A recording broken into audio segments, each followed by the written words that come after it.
Hello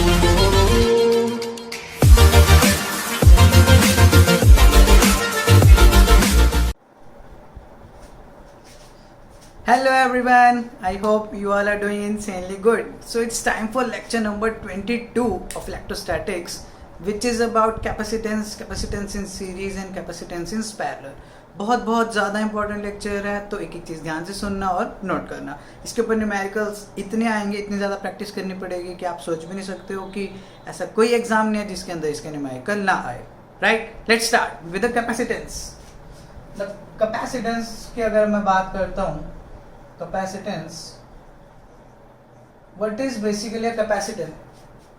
For a conductor it is the measure of its ability to store charge. क्या मतलब है? एक conductor कितना चार्ज अपने अंदर स्टोर कर सकता है, वो उसकी जो एबिलिटी है उसे क्या बोलते हैं? कैपेसिटेंस. जैसे होता है ना, हर एक पर्सन की अलग अलग कैपेसिटी होती है कि वो कितना खाना खा सकता है, या कितना वेट को वो पुल कर सकता है, या फिर कोई भी चीज़. हर एक पर्सन की अलग अलग कैपेसिटी होती है. ऐसे हर अलग अलग कंडक्टर्स के अलग अलग कैपेसिटेंस होता है. मीन्स वो कितना चार्ज को होल्ड कर सकते हैं अपने अंदर. ठीक है, तो वही क्या है आपकी जो एबिलिटी है, measure of ability to store charge या होल्ड चार्ज और होल्ड चार्ज. ठीक है, दैट इज कैपेसिटेंस. अब ये क्या चीज है, इससे क्या रिलेशंस है, क्यों पढ़ रहे हैं, ये देखते हैं. देखो, एक रिलेशन याद रखना, Q is directly proportional to V, that is charge is proportional to potential. इसका मतलब यह है, अगर आप किसी कंडक्टर का चार्ज बढ़ाओगे, कंडक्टर के ऊपर चार्ज दिए जा रहे हो, तो इसका पोटेंशियल भी क्या होगा? इंक्रीज होगा. याद रखो कि डायरेक्टली प्रोपोर्शनल, ये इंक्रीज तो ये भी इंक्रीज. अगर प्रोपोर्शनैलिटी को रिमूव करते हैं तो क्या आता है? एक कांस्टेंट. और यहाँ पे वो कांस्टेंट कौन सा? आपका कैपेसिटेंस. C की वैल्यू यहाँ से कितनी आएगी आपकी? Q by V. C is equals to Q by V. तो ये क्या आपका कैपेसिटेंस है. और एक चीज यहाँ से क्लियर देख लेना, C is inversely proportional to V. तो अगर किसी जगह पे आपके पोटेंशियल कम हो गया, कैपेसिटेंस क्या होगा? ज्यादा. वहीं अगर आपका पोटेंशियल ज्यादा हो जाता, कैपेसिटेंस क्या होगा? कम. ये एक चीज हम प्रिंसिपल ऑफ कैपेसिटर के अंदर पढ़ेंगे भी, ये चीज हो कैसे रही है. ठीक है, अभी आप इतना याद रखें, इनवर्सली प्रोपोर्शनल रिलेशन है, जो कि हमें क्लियर दिखाई दे भी रहा है. ठीक है, अब इसके बाद if we talk about the unit, इसकी जो एसआई यूनिट है उसे बोलते हैं फैरेड. क्या बोलते हैं इसे? फैरेड. बच्चे फराड करने लग जाते हैं, टाइम पास करेंगे, but it is farad. Farad forward मत करना, कैपिटल एफ से नोट करेंगे. Right, okay. सो अब यूनिट लिख दिया हमने. यूनिट के बाद हम किस चीज की बात करते हैं? डायमेंशंस. डायमेंशंस की बात करते हैं. Let's talk about dimensions. बहुत इंपॉर्टेंट है, इसकी डायमेंशंस बहुत पूछते हैं. We know C is equals to Q by V, and we also know that V खुद क्या होता है? W by Q. वो by Q तो ऊपर आ गया. C is equals to Q square upon W. चलो आगे कंटिन्यू यहाँ पे करते हैं. तो C is equals to Q की तो आपको पता ही है, डायमेंशंस क्या होंगी? 80. इन 80 का भी क्या होगा यहाँ पे? स्क्वायर. W की डायमेंशंस याद होनी चाहिए, बहुत बार कहा था मैंने, ml2t minus 2. ml2t minus 2. तो जब इसे थोड़ा सा सिंप्लीफाई करते हैं, a square t square ml2t minus 2. So what would be the final answer? m minus 1, right? L minus 2, t plus 4 and a 2. So these are the final dimensions of capacitance. याद रखोगे ये चीज़ बहुत important है कि capacitance की आपकी dimensions क्या होते हैं. यूनिट बता दी, डायमेंशंस बता दी, और मोस्टली जो वैल्यूज आती हैं आपकी कैपेसिटेंस की वो माइक्रोफैराड में या माइक्रोफैराड में होगी, मिली और नैनोफैराड में, पिकोफैराड, ऐसी वैल्यूज होंगी. बहुत स्मॉल वैल्यूज होती है इसकी. ठीक है, उसकी रीजनिंग भी दूंगा कि एग्जैक्ट फैराड में क्यों नहीं होती है, उसकी भी रीजनिंग आएगी. ठीक है, अभी आपको ये चीज़ें पता है, माइक्रो, मिली, नैनो, पिको तो ऑलरेडी आप लोगों को पता ही होगा। ठीक है, ये चीज़ें आप नोट कर सकते हो। उसके बाद हमें क्या करना है, capacitance in series and parallel, फटाफट से नोट कर लो। कर लिया होगा नोट। तो अब ये देखते हैं, जो कैपेसिटेंस है कि जो एबिलिटी है किसी कंडक्टर की टू होल्ड चार्ज, वो किस चीज़ पे डिपेंड करते हैं, व्हाट आर द फैक्टर्स।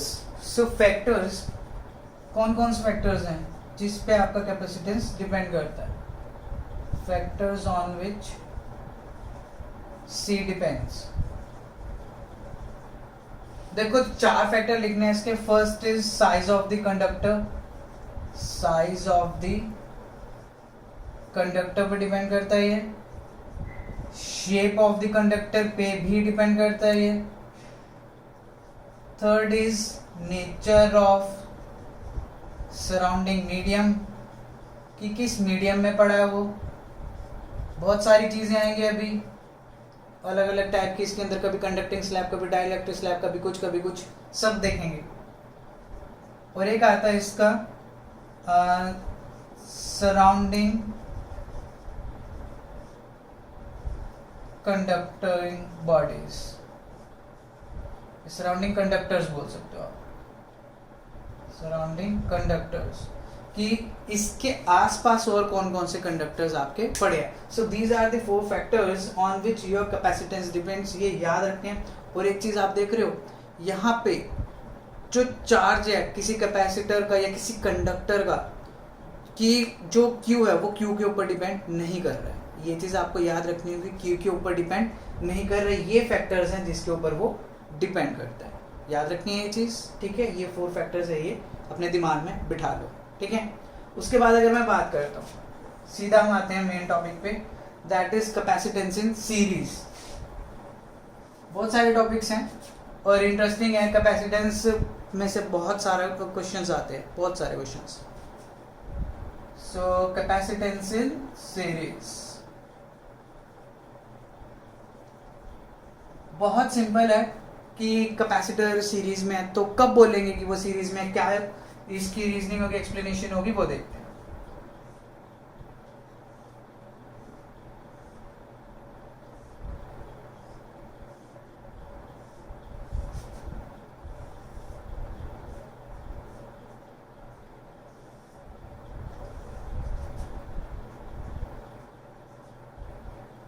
चलो देखो ध्यान से, यहाँ पे कोई सोर्स लगा दिया हमने पोटेंशियल का, यहाँ पे capacitor C1, C2 and C3 हैं आपके, 2 प्लेट्स ही होती हैं वो कैपेसिटर, 2 प्लेट्स ही होती हैं आपकी। अब एक चीज देखना ध्यान से, ये पॉजिटिव है तो पॉजिटिव चार्ज यहाँ पे जाएगा, ये प्लेट क्या हो जाएगी आपकी पॉजिटिवली चार्ज। इंडक्शन की वजह से ये वाली प्लेट क्या हो जाएगी नेगेटिवली चार्ज, राइट। ऐसी ये नेगेटिव इधर जा रहा है, ये वाली प्लेट क्या हो जाएगी आपकी नेगेटिव, ये क्या हो जाएगी आपकी पॉजिटिव। इंडक्शन की वजह से ये क्या हो जाएगी नेगेटिव और ये क्या हो जाएगी आपकी पॉजिटिवली चार्ज। बहुत सिंपल फिनोमेना है कि आपकी जब प्लेट्स लेफ्ट साइड वाली पॉजिटिव होगी उसकी नेगेटिव, फिर राइट साइड वाली नेगेटिव, ये पॉजिटिव नेगेटिव पॉजिटिव नेगेटिव, जब ऐसे एक की नेगेटिव दूसरे के पॉजिटिव से अटैच हो जाए वायर से, तो इस टाइप के अरेंजमेंट को क्या बोलता है कैपेसिटर इन सीरीज या कैपेसिटेंस इन सीरीज, राइट। अब एक चीज देख रहे हो, चार्ज तो सेम है क्योंकि पोटेंशियल का सोर्स क्या है सेम है, सबका चार्ज कितना होगा कैपिटल क्यू, क्यू ले सकते हैं हम। यहाँ पे अगर प्लस क्यू आया तो यहाँ पे कितना आ जाएगा माइनस क्यू, यहाँ पे अगेन प्लस क्यू, यहाँ पे आपका लिख देता हूँ माइनस क्यू, ऊपर ही लिख देते हैं, यहाँ पे आ गया आपका minus Q, this is your plus Q and this is your minus q, quite simple. Let's see further. अब आपको पता है एक चीज याद रखनी है, नहीं 2 चीजें याद रखनी है, लिख लो स्टार मार्क करके, बहुत ज्यादा यूज होंगे बिकॉज कैपेसिटेंस अगर समझ आ गया तो नेक्स्ट यूनिट में आपको रेजिस्टर्स समझ आ जाएंगे। एक चीज समझ लो, कैपेसिटेंस ढंग से समझ लो, रेजिस्टर्स नेक्स्ट यूनिट में आ जाएगा। और इन दोनों टॉपिक में से क्वेश्चन आते ही आते हैं, दोनों में से ही आते हैं डायरेक्ट, तो वो करने ही करने, आपको समझने ही समझने। जो रूल बता रहा हूं, ये वाला जो रूल है वो रेजिस्टर्स में भी एज इट इज अप्लाई हो जाता है। क्या रूल है, V is different, potential is different in series. Series में जितने भी कंपोनेंट्स लगे हुए कैपेसिटर वो क्या होंगे, उसके अक्रॉस पोटेंशियल क्या होगा, different. Q remains same, Q remains same in series। Charge सबके अक्रॉस क्या रहेगा, सेम। आप ध्यान से देख सकते हो हर एक के अक्रॉस क्या है, Q Q Q Q charge है आपका, अगर मैग्नीट्यूड की बात करें, राइट। लेकिन वो क्या कह रहा है, पोटेंशियल क्या होगा आपका, different. Potential is your different, तो हमने डिफरेंट पोटेंशियल ले लिया भाई, क्या दिक्कत है, क्यों, चार्ज सेम है, ठीक है मान लिया, बट कैपेसिटेंस अलग है, तो ऑब्वियसली पोटेंशियल भी क्या होगा, डिफरेंट। बिकॉज वी नो, अभी हमने एक रिलेशन किया C equals to Q by V, if this is same but this is different, obviously ये भी क्या हो जाएगा आपका, डिफरेंट हो जाएगा। यही चीज आपको याद रखनी है। और यहीं से एक चीज बताता हूँ, यहाँ से अगर मैं फॉर्मूला निकालता हूँ Q इक्वल्स टू क्या आ जाएगा, CV। हमें पता है इनवर्सली प्रोपोर्शनल रिलेशन है C और V का, अगर C बढ़ता है तो V क्या होता है आपका, कम हो जाएगा, इनवर्सली प्रोपोर्शनल रिलेशन है। तो बेसिकली Q क्या रहता है आपका, कांस्टेंट या सेम। यहाँ से रिलेशन समझ भी आ गया होगा आप लोगों को, ठीक है, कि ये इनवर्सली प्रोपोर्शनल है, अगर C बढ़ा तो V कम हो जाएगा, Q क्या रहेगा, कांस्टेंट, जो कि मैंने बता दिया क्या रहेगा, सेम। बट पोटेंशियल क्या होगा, चेंज, बिकॉज कैपेसिटेंस क्या डिफरेंट है। क्लियर, आगे देखें, चलो। अब पोटेंशियल अक्रॉस दिस की बात करूँ, मतलब अक्रॉस C1, तो वो V1 होगा। V1 की वैल्यू कितनी आ जाएगी, Q अपॉन C1 आ जाएगी। क्लियर है, इसी रिलेशन से C equals to Q by V relation है, V की वैल्यू Q बाय C1 आ जाएगी। तो ये रिलेशन लिख दिया मैंने, potential across first. Similarly potential across second क्या हो जाएगा, Q upon C2 and V3 potential across third capacitance Q upon C3। बहुत सिंपल है। अब एक चीज देखिए, आप लोगों ने एक पोटेंशियल अप्लाई किया था V किसी सोर्स से, उसकी वजह से तीन पोटेंशियल मिले, वो एक पोटेंशियल तीन पोटेंशियल में डिवाइड हो गया। सो वी कैन से जो आपने पोटेंशियल अप्लाई किया था उसकी वजह से तीन मिले, और पोटेंशियल तो एक स्केलर क्वांटिटी है, तो हमने सिंपली क्या किया, ऐड कर दिया। सिंपल है, बहुत सिंपल है। आगे देखते हैं, V equals to value put कर दो, Q by C1 plus Q by C2 plus Q by C3। अब V को भी तो आप लिख सकते हो ना, Q बाय C, क्या लिख सकते हैं हम, Q by C। Total charge है, चार्ज तो सेम ही है, बट यहाँ कैपेसिटेंस क्या हो जाएगा, ये टोटल पोटेंशियल है। वो क्या, टोटल पोटेंशियल, हमें पता है total charge upon total capacitance होना चाहिए। टोटल चार्ज जो चार्जेस सबके अक्रॉस हैं वो तो सेम ही है, बिकॉज चार्ज क्या रहता है, सेम। कैपेसिटेंस के लिए मैं क्या लिख सकता हूँ, CS मतलब कैपेसिटेंस इन सीरीज, है ना, सिंपल। तो क्या बन जाएगा, Q तो कैंसिल हो गया, 1 upon CS is equals to 1 upon C1 plus 1 upon C2 plus 1 upon C3. So this is the formula for capacitance in series. बहुत ज़्यादा इंपॉर्टेंट है, और ये दो पॉइंट आपको याद रखने होंगे। और एक और चीज़ भी याद रखना कि जो कैपेसिटेंस इन सीरीज, जब कैपेसिटेंस को आप सीरीज में लगाते हो ना, तो वो जो नेट कैपेसिटेंस आता है वो इंडिविजुअल कैपेसिटेंसेस से क्या होता है, कम होता है। ठीक है, एग्जांपल दूं एक फटाफट। सपोज करो आपके कैपेसिटेंस है 246, मैंने कह दिया तीनों सीरीज में कनेक्टेड है। अब निकालो इक्विवेलेंट कैपेसिटेंस, तो क्या करोगे, 1 upon CS is equals to 1 upon 2 plus 1 upon 4 plus 1 upon 6 कर दोगे। अगर आप इसका एलसीएम लोगे, इसका एलसीएम 246, फटाफट देख लेते हैं, 246, आई थिंक इसका एलसीएम 24 आएगा।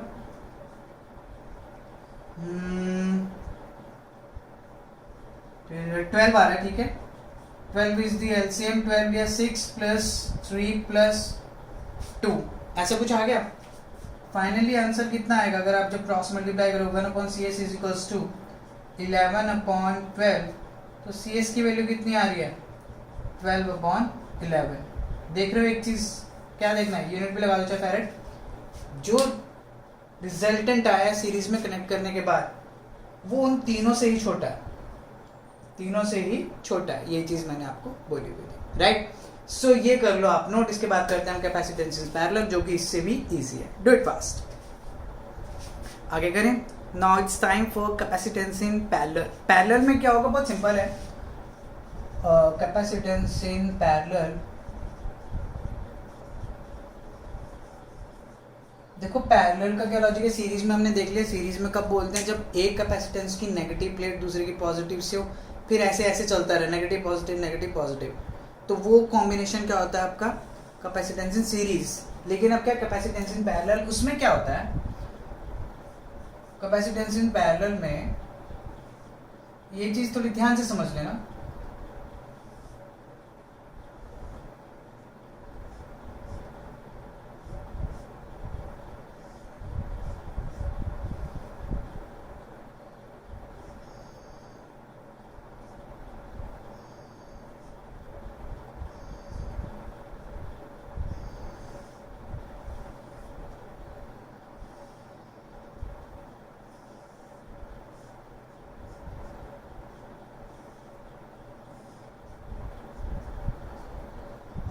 देख रहे हो ये चीज C1 C2 C3, जब ये कैपेसिटेंसेस या कैपेसिटर्स आप ध्यान से देखोगे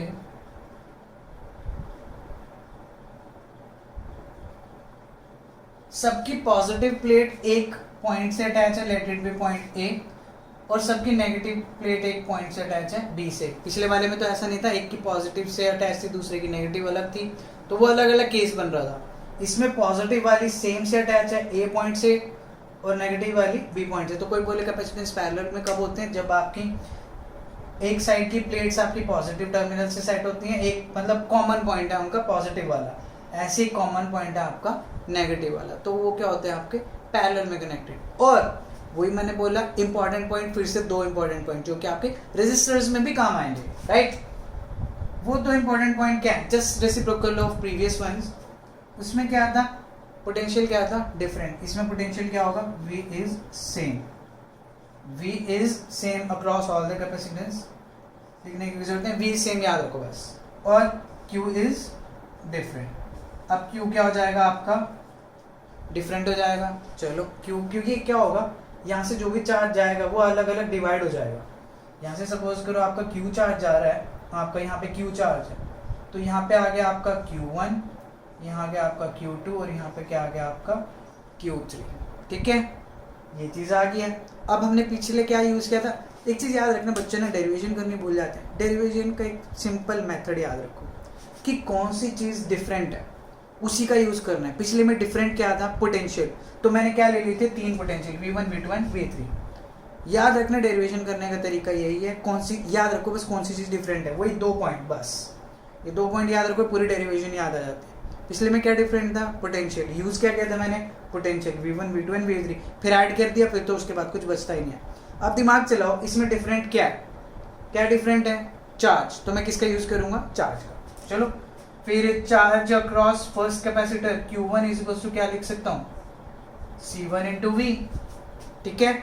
similarly charge across second capacitor C2 into V, and charge across third capacitor is C3 into V। Derivation बहुत इजी है, इसलिए थोड़ी स्पीड से करा रहा हूँ मैं, मेन तो इसके क्वेश्चंस वगैरह होते हैं।